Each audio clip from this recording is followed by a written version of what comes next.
I don't want to overreact. I've been trying so hard not to overreact to the Texans, especially they had all the signs of, they had a breakout year last year, young QB. Everyone thinks that they're just going to keep rolling. So I've been staying away from the Texans, although they were my survivor pick last week. So shout out to the Texans. But man, they look pretty good. The offense was a little shaky. I mean, points wise, it didn't show in that Sunday night game, but if you look at the YPP, I mean, they almost doubled up the Bears there. They were still over 5 yards per play. And then, had they not fumbled on the 3 there, they probably easily cover that game. So the Texans seem like they're legit. Good road test here, though. It's tough to go play up in Minnesota. And so, that would boost it all the way up to Texans 4, if I'm right about that, because I'm not sold on Darnold being a consistent quarterback. But I'm just surprised that credit to the books on this one. This is a sharp line.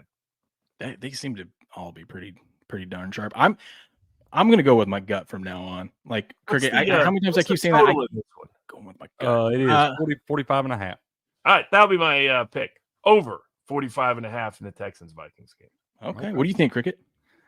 I think I'm leaning Vikings in this thing, man. Y'all know I love those plus 2.5 right there. In the preseason, this line would have probably been more up around closer to a touchdown. Honestly, based off preseason metrics coming in and all this right here, I love betting the plus 2.5s at home and seeing how well the Vikings played last week against the 49ers. You could be worried about a letdown spot here, but the Texans, had a tough game on Sunday night too. That was a hard-hitting football game with the Bears there. So now you got to travel on the road, kind of a short week because you played Sunday night football last week. Then you got to turn around and play at 1 p.m. On Sunday. I think I'm leaning Vikings in this thing, man. I like the plus 2.5. I might wind up sprinkling a little bit on that money line too. I'm probably going to stay away and just look at props again. That seems.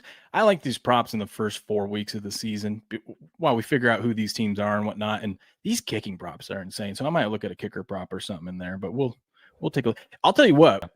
It's simply against my religion to bet an over in a total like this right here. This feels like a 17-10 final to me, one way or the other. That's what it feels like. I don't think we're going to see a whole lot of points. You talk about running the football and that's one of the Chargers' strong suit. I feel like it'll shorten the game up some. Try to establish that line of scrimmage. Now, J.K. Dobbins, I'd be careful on his over props this week because that Steelers defensive line is pretty nasty there, and they can dominate opposing offensive lines. So I'd be careful going over on the props for J.K. Dobbins there this week. But that guy's having a great season early on. I hope he can stay healthy. I hope he has 1,800 yards and 18 touchdowns this year. He's on pace for now. But yeah, I think if you like the under, the way to go would be the Steelers team total. They haven't scored 20 or more all year so far.